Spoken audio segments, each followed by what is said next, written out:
Good. Doctor ఏం పని చేస్తాడన్నా? Very good. Sit down. లేనన్నా నువ్వు.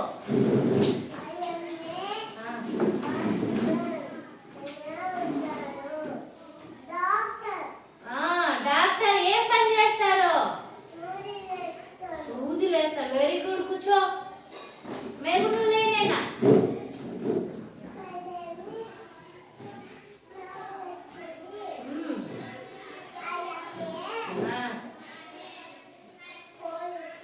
Very good. పోలీస్ మ్యాన్ ఏం పని చేస్తారు?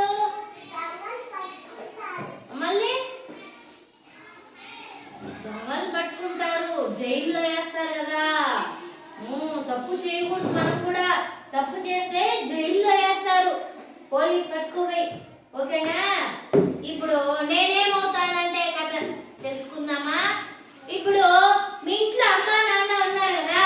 అమ్మ ఏం పని చేస్తుందన్న ఇంట్లో? వంట చేస్తుంది. నాన్న ఏం పని చేస్తాడు?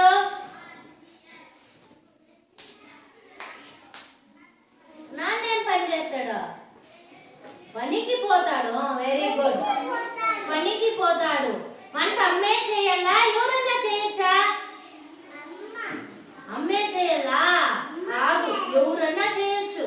అమ్మ నాన్న ఎవరన్నా, ఆడ మగ తేడా లేకుండా చేయొచ్చు వంట. ఓకే, అన్ని పనులు ఆడ మగ తేడా లేకుండా చేయొచ్చు. ఓకేనా? ఇప్పుడు కథ నేర్చుకుందాం. ఒక రోజు పాఠశాలలోని ఉపాధ్యాయుడు తన విద్యార్థులను, మీరు పెద్దవారైన తర్వాత ఏమవుతామని అనుకుంటున్నారు అని అడిగారు. ఏమవుతారు అని అడిగినారు. అనారోగ్యంతో ఉన్న ప్రజలకు సహాయం చేయడం అంటే ఇష్టం కాబట్టి డాక్టర్ అవుతాను అని కొందరు చెప్పినారు. ఏమవుతానని చెప్పినారు? మరి కొందరు అగ్నిమాపక సిబ్బంది అయ్యి ఏదైనా అగ్ని ప్రమాదం జరిగినప్పుడు ధైర్యంగా ప్రజలను రక్షిస్తాము అని చెప్పినారు. అగ్నిమాపక కేంద్రం అంటే ఫైర్ ఇంజిన్.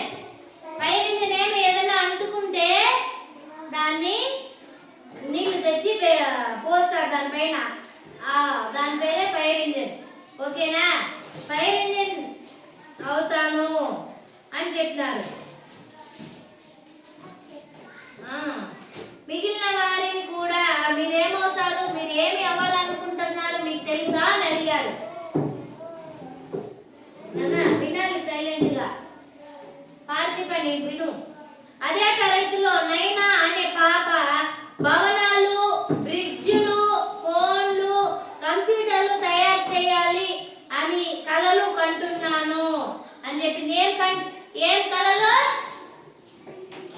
భవనాలు, బ్రిడ్జ్లు, ఫోన్లు, కంప్యూటర్లు తయారు చేయాలని కలలు కంటున్నాను.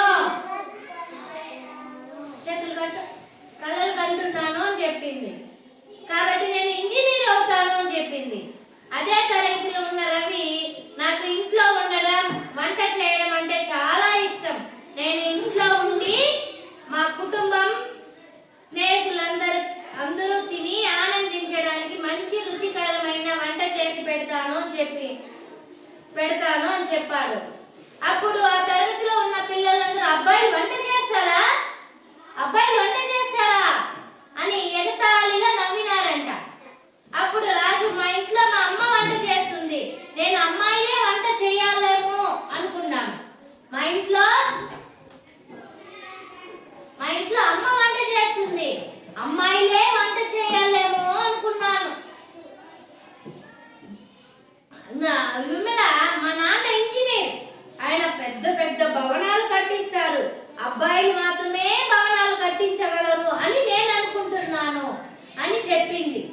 అప్పుడు వాళ్ళ టీచర్ నవ్వుతూ పిల్లలతో నవ్వుతూ, ఆడ మగ తేడా లేదు, ఏమి అవ్వాలనుకున్నా అవ్వచ్చు, ఏ పనినైనా చేయొచ్చు అని చెప్పారు. అమ్మాయిలు ఇంటి దగ్గర ఉండి కుటుంబానికి వంట చేయవచ్చు, అలాగే అబ్బాయిలు ఇంటి దగ్గర ఉండి కుటుంబానికి వంట చేయవచ్చు, అలాగే అమ్మాయిలు కూడా ఇంజనీర్ అవ్వచ్చు. ప్రతి ఒక్కరికి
మీరేమవుతారు అంటే కొంతమంది ఏం చెప్పారు, అనారోగ్యంతో ఉన్న ప్రజలకు సహాయం చేయడానికి మేము డాక్టర్ అవుతాము చెప్పినారు.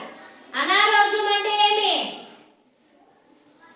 జ్వరము, దగ్గు అట్లా జబ్బులు వస్తుంది కదా, వాళ్ళని అనారోగ్యంతో ఉన్న ప్రజలకు సహాయం చేయడానికి డాక్టర్ అవుతాను అని చెప్పినారు.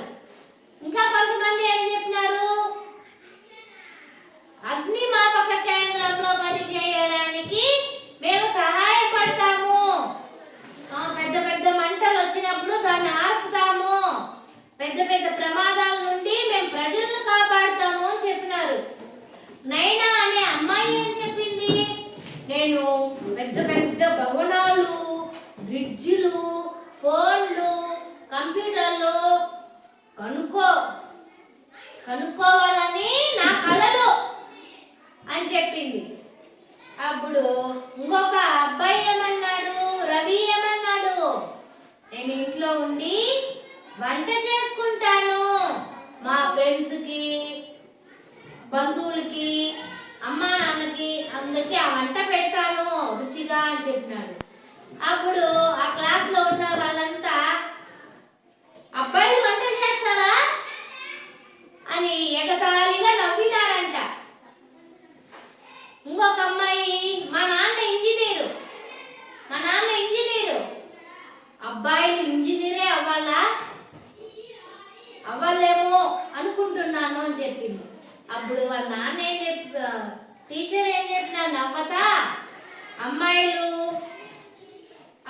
వంటే చేయాలని, అబ్బాయిలు ఇంజనీర్ కావాలని ఏం లేదు, మీ అసలు అబ్బాయిలు కూడా వంట చేయొచ్చు, ఇంట్లో ఉండి ఇంట్లో వాళ్ళకి, ఫ్రెండ్స్కి, అందరికి అబ్బాయిలు కూడా వంట చేయొచ్చు, అమ్మాయిలు కూడా బిల్డింగ్లు, బ్రిడ్జిలు, పెద్ద పెద్ద భవనాలు అన్నీ కట్టచ్చు, ఇంజనీర్ అవ్వచ్చు, ఆడ మగ తేడా ఏం లేదు. అర్థమైందా? వీళ్ళు మగోళ్ళు, వీళ్ళు ఆడోళ్ళు, మగోళ్ళు అయితే ఈ పనే చేయాలి, ఆడోళ్ళు అయితే ఈ పనే చేయాలి, అట్లేం లేదు, అందరూ కలిసి చేసుకోవచ్చు పనులు అని చెప్పినారు. అర్థమైందా నీకు? మీ ఇంట్లో కూడా